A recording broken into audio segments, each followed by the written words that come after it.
Okay, so we're going to use a die to cut a thread on a part. Now, when we use a die to cut a thread, we're cutting a thread on the outside of the part. A tap does it on the inside of the part, an existing hole. So what we did was we took our part, we chamfered the front of the part heavily to help the die start straight and not overstress the teeth, and we truncated the thread. We cut about 5/1000 off the OD of the part. So if this were a 1/2 inch 13 bolt, instead of measuring 0.500, it's going to measure around 0.495. Now a die looks like this. This is actually called a split die because it has a split in it. And this allows you to open and close it, so you can open it up, take a roughing pass, close it up, take a finishing pass, and you will get a much better thread doing it. With that said, no one does that. They just run the button die over. They're marked on the face with what they are. This is a high-speed steel cutter, and it's a 3/4 18, and they marked it 3/4 NF 18, so it's 3/4 inch OD bolt.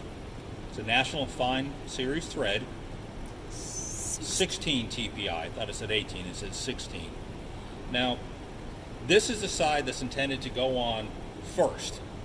If you look inside here, there's a heavy chamfer. If I flip this over to the side that's not marked, there's almost no chamfer. So this will get you started and onto the thread, but it's going to leave the last 2 or 3 or 4 threads incomplete. You can turn it around and complete those threads up to 1 or 2 remaining. So I got my part in the lathe, I got my die, it's in a handle, this is called a die stock. I'm going to put a couple drops of oil on the part. Everything goes better with oil.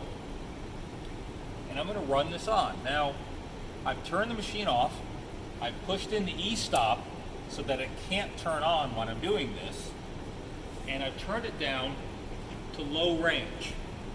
This way, when I'm turning this handle, I won't turn the chuck. Now this is a lathe, so I'm still going to practice basic safety procedures. I'm going to roll up my sleeves. I got my safety glasses on, hair is tied back. I don't have any overly loose clothing. I have closed-toed shoes. Now, to keep the die straight, I'm going to put the marked, heavily chamfered side against the work. I'm going to bring the tailstock up.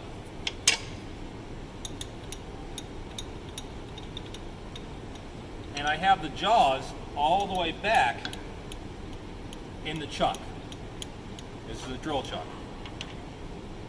The jaws are all, the teeth are all the way back in there, so I can use the face of the chuck to keep everything straight.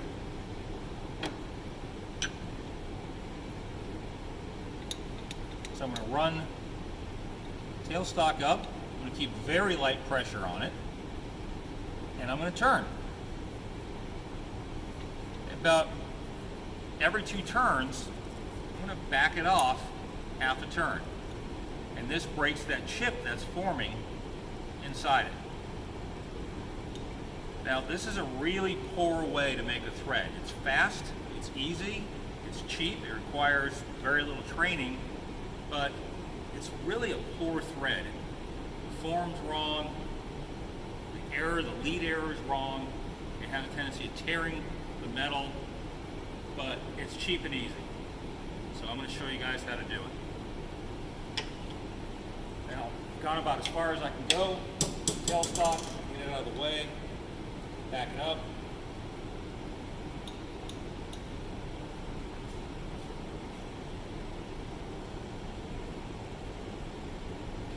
I'm going to run it up on there.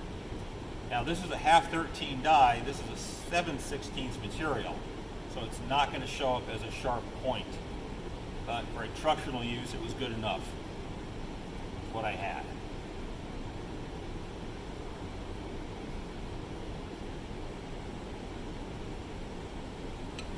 There we go, 1 thread.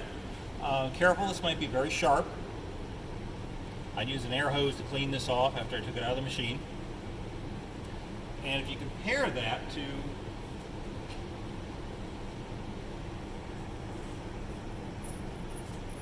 properly made thread, there's just not much depth there because I used the wrong size material. It's undersized.